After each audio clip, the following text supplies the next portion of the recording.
Right, so other news at the side. Just see Minister Kgosientsho Ramokgopa last year disclosed that government was considering obtaining a legal interpretation of the order of the Gauteng Division of the High Court that he will ensure that all police stations, public schools, clinics and hospitals are load shedding free by the 31st of January 2024. That deadline has lapsed. And this comes as we're obviously currently moving between stages 3 and 4 as a country. So to take this discussion further, we're going to be joined via Teams by Siphile Buthelezi. He's one of the representing attorneys on that case. Siphile, good afternoon. If you can hear me, thank you very much for joining us on the SABC at this hour. Good afternoon to you, Lizelle, and the viewers at home. Siphile, for those who've just tuned in and for the sake of our viewers, can you give us background to the case and how did we get to where we are currently?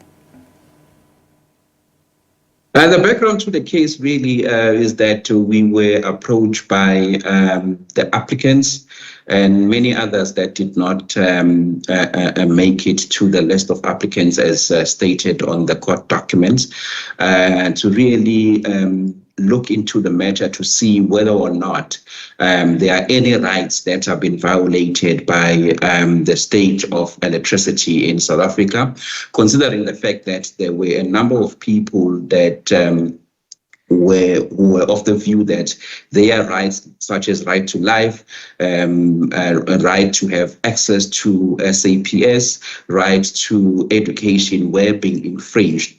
We looked as a lawyers, group of lawyers, including advocates, we looked into the matter and we were of the opinion that there is indeed a case that can be taken to court.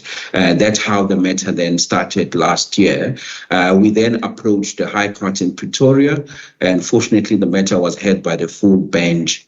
There were two parts. There was an interim order and a final order, and the order was then granted on the 1st of December 2023. That's the gist of the matter or the background on this particular matter. Siphile, thank you for giving us that context. And so as we fast forward to today, has there been an appeal from government? And if government has missed the 31st of January 2024 deadline to ensure that all police stations, hospitals, public schools, clinics are load shedding free, did this come as a surprise? Perhaps you could also talk to us about the legal avenues you will then be exploring from here on too. We were obviously, I must stated on record that we did not receive a formal notice to appeal from the respondents being the President of the Republic of South Africa, President Ramokgopa, the Minister of Electricity, Eskom, the Minister of Energy in the country. I can confirm that as of today, we had not received a notice to appeal or formal appeal papers. The only time that as lawyers we got to know about the appeal was via channels like the SABC and other online platforms or print media. In terms of the order, you're quite correct. The respondents had up until the 31st to implement the court order.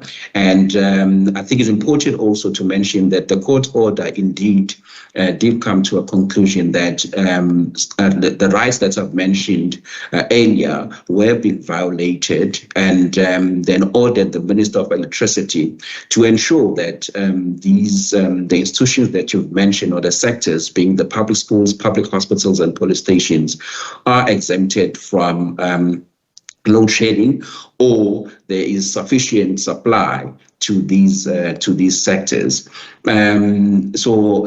If, for example, so they had up until the 31st, we don't have a report as to what has transpired since the order was granted on the 1st of December.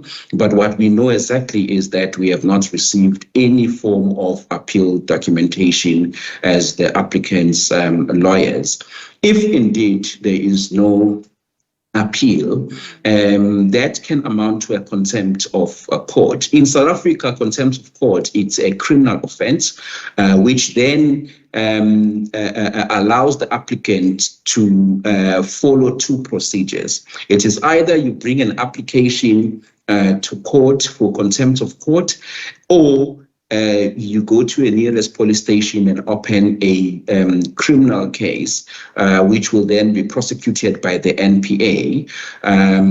So those are the two procedures that you can follow if there is a contempt of court in South Africa. As I've mentioned, it is a criminal offense where you don't follow a court order or what we term a contempt of court.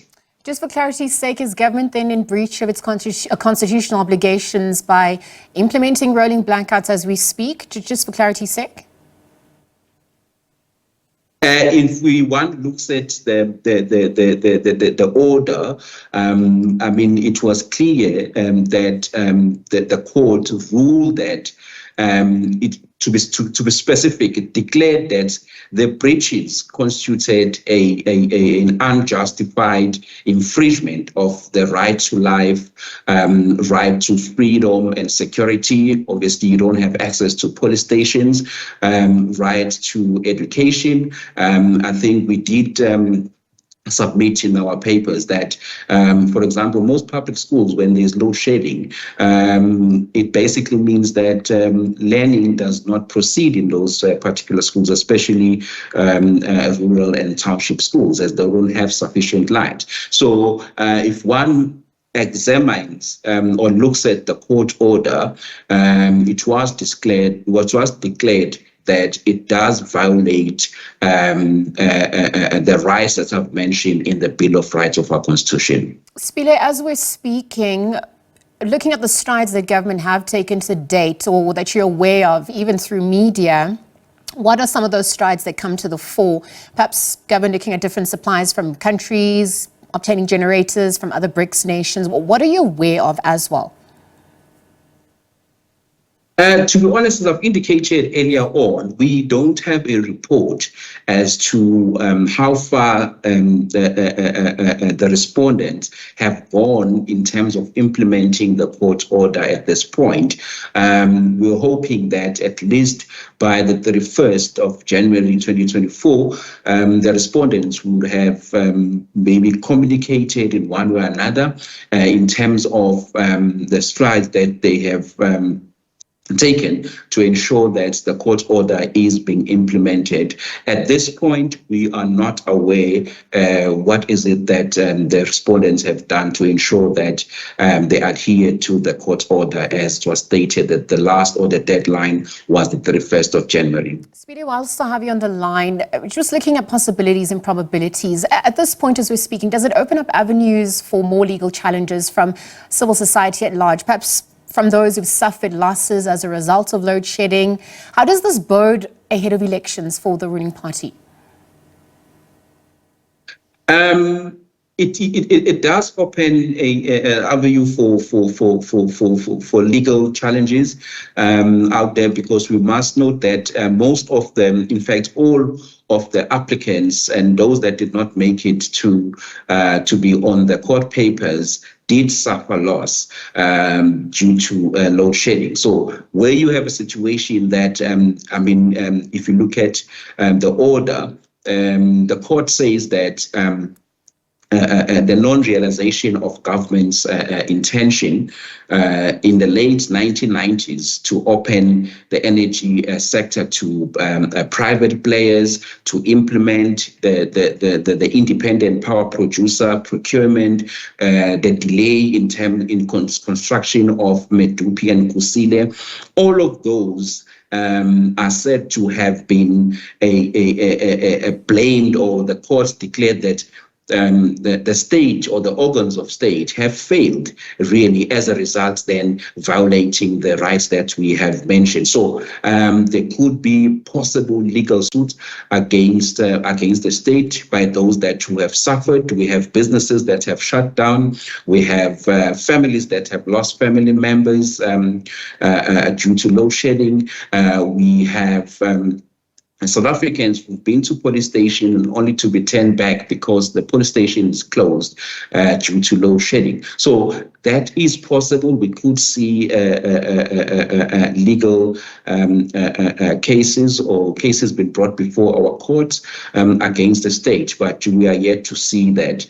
But I must also note that maybe by the end of the week or next week, government or the respondents could still lodge an appeal. Obviously, it becomes even harder to appeal after the deadline, because you firstly need to convince the court as to why were you late. And so the first part of it will be a condonation application. Siphile, I have to wrap up. Just very quickly, news coming in. Mmusi Maimane urging government to abandon its appeal against the court judgment. Maimane and various other organizations will now approach the Chief Justice after government missed the deadline to comply with the North Gauteng High Court case. Is there anything that you're able to comment on that front as we're speaking, just as we wrap? At the moment, I cannot comment on it. Remember, as the applicant's attorneys, we can only be able to comment upon receipt of the notice to appeal or the appeal papers from the respondents. At this point, Mr. Maimane was one of the applicants or one of the clients that approach us. I guess obviously that would be an instruction to us as the as the applicant's attorneys. We will then be able then to advise the applicants as to the next step. All right, we're obviously monitoring developments from here too. But thank you very much for your time on the SABC at this hour. Siphile Buthelezi, one of the representing attorneys in the case. We do know that the load shedding case, in fact, that's not come to the full government, missed its January 31st appeal deadline. And we're obviously monitoring developments from here too. Again, thanks to Siphile for joining us at this hour.